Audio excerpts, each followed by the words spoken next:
Hello one and all, I'm EkkiThump and welcome back to Let's Play No Man's Sky. And today we're directly on the path to the next Atlas interface, so let's get over there. Alright, here we go, and there's a journey milestone, which is 30 warps. Achievement 7 out of what I assume is 10. Let's get over to the Atlas interface and see if we recognise any words this time.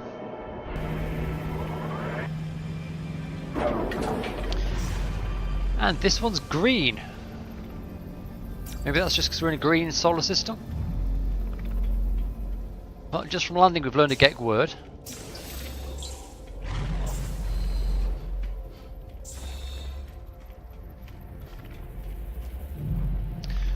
Alright then.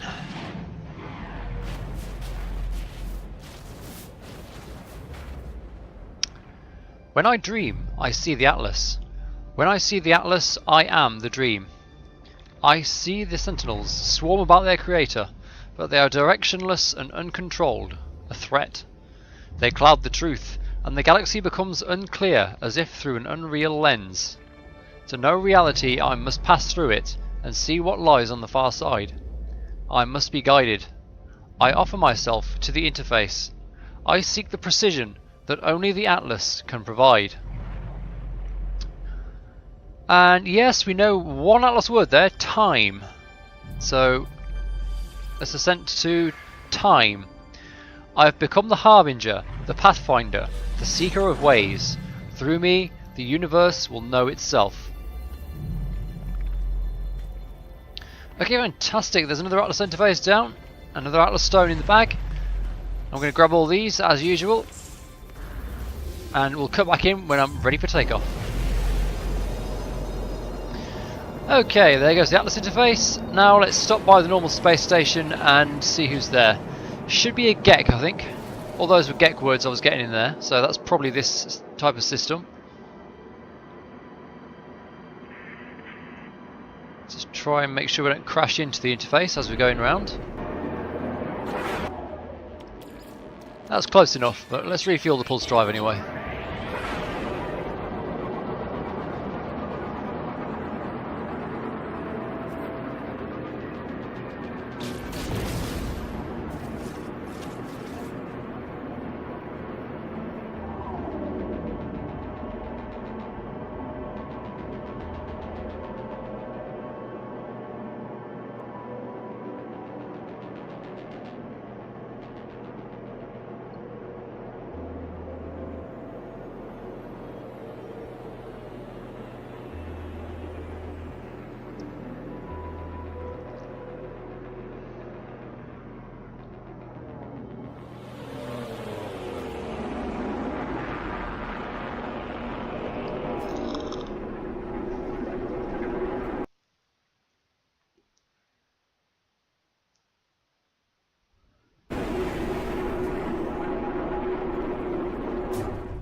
Right, who's the bartender here? That would be you, would it?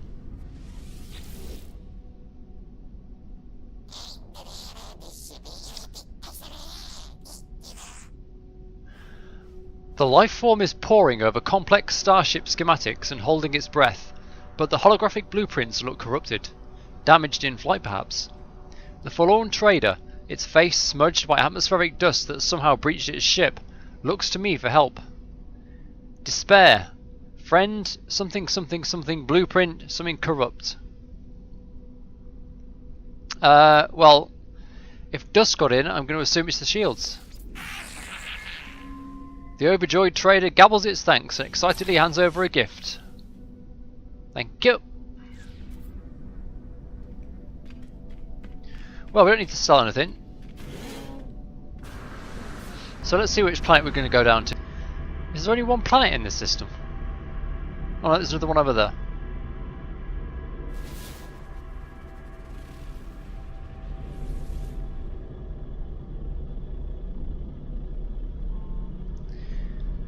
I kind of like the look of this one, to be honest. Let's go there. Right, anything to pick up? Ooh, titanium. I will get that.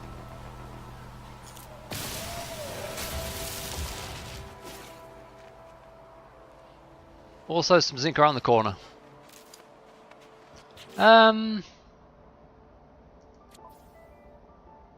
Yeah, I will get a little bit of zinc.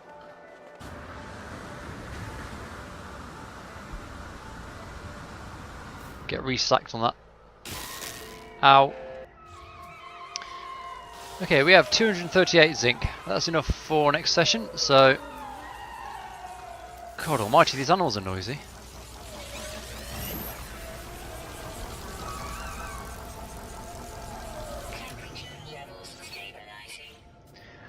Let's get back on it then. Let's find ourselves a ruin.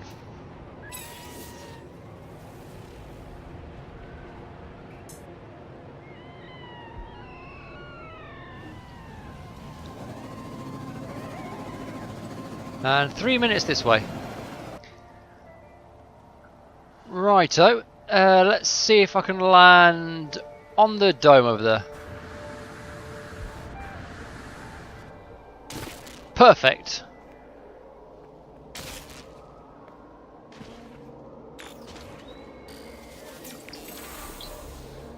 So get the words. One and that's another one.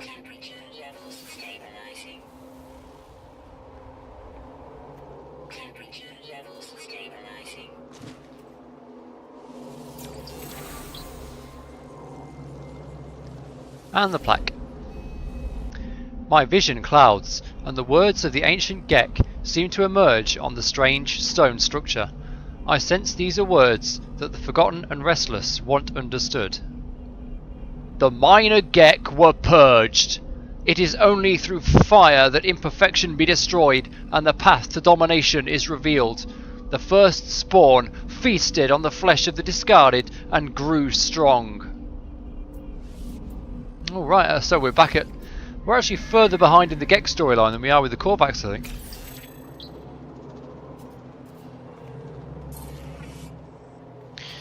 Okay, let's go for 2 ruins then.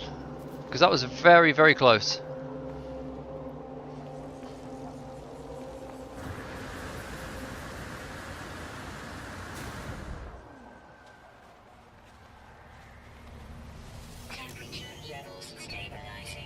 Two ruins and then a monolith.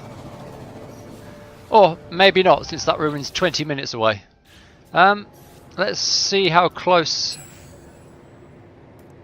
the monolith is.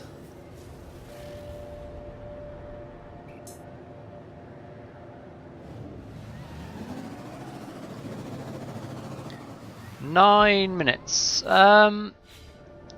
that really the closest ruin there is?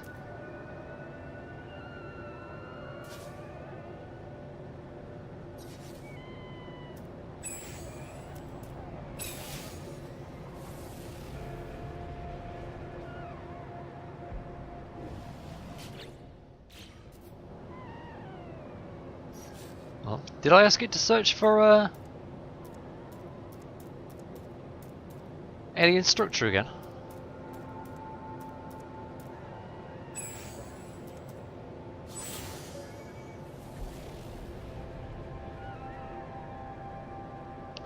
Well, I guess we're going to the monolith because it actually won't pick up the rune for me. It's a very nice tundra sort of planet, this. And the trees do seem kind of appropriate. Although they do remind me a little bit of cacti, gotta be said. They've got that big fat leaf look of some kind of succulent rather than a tree. But overall pretty good. They do have a bit of a pine tree look about them. I think that's a pine tree. Let's get some of these canisters in there. They're really starting to clutter up my inventory. We've actually got a sort of path through the mountains here. Very strange path that goes 45 degrees to the side, but it does look kind of like there's a path.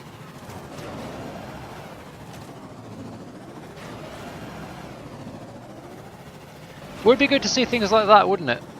Actual like built up planets with like travel connections between settlements and all that kind of thing.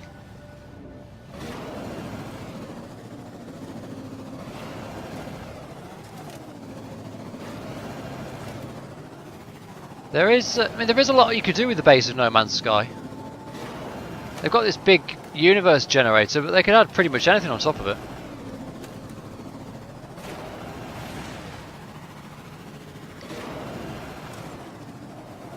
I was thinking actually, because I was looking at a game called it's a game called Kingdoms, which is a medieval sort of like empire building game,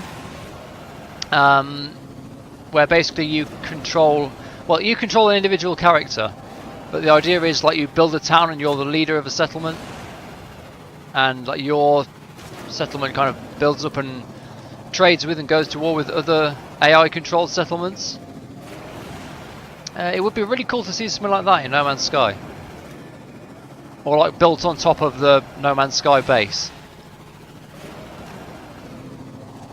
So instead of being you know, what they call the interloper, the traveller,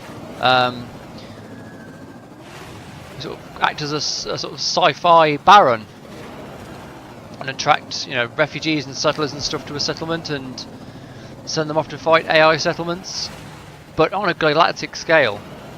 I mean, we've got X quintillion planets to play with.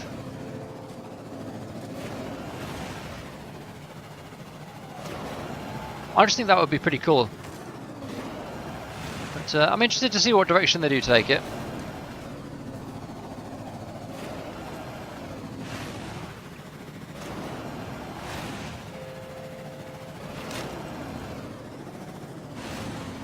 Someone was saying actually they some data miners had discovered some information about there being like air-to-ground combat and like stuff that's kind of half built hidden in the code, which would be interesting in itself, because we are right since the start of the game we've been occasionally sort of buzzed while planetside by aircraft flying over our heads, and there's never been a way to interact with them. Maybe we will have to interact with them eventually.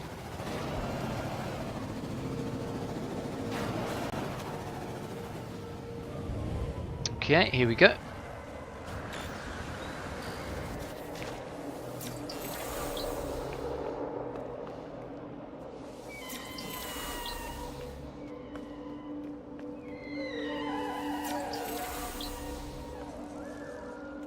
Incineration helps, but tiring.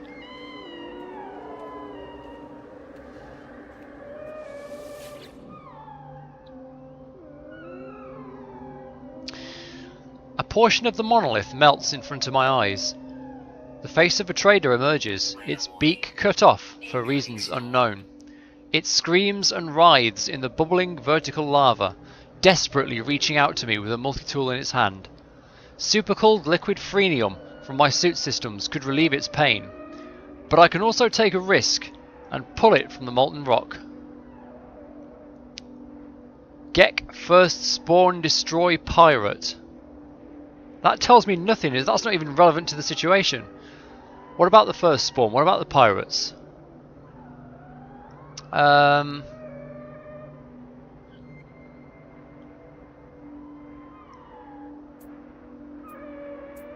Okay. It's cool lava. The relieved ancient trader pushes a gift out towards me. The life form is absorbed back into the rock. Okay, we guessed right. What was all that stuff about the Gek first spawn and the pirate?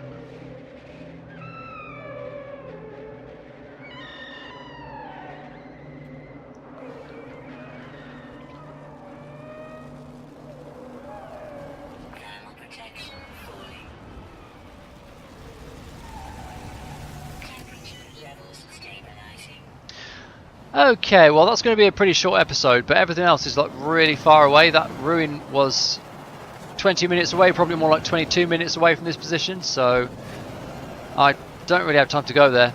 So we'll call it there. Short but sweet episode of No Man's Sky for this week, but do hope you've enjoyed it. Like and subscribe if you would like to see more gameplay of this game. next session we'll be continuing on down the path of the Atlas. We've got another Atlas stone. I'm going to have to check how many we've got. But once we've done the path of the Atlas, we'll be beating our path towards the galactic core to the eventual quote-unquote victory. So, join me next time for that. Like and subscribe. I'm EkkiThump, and I will see you next time.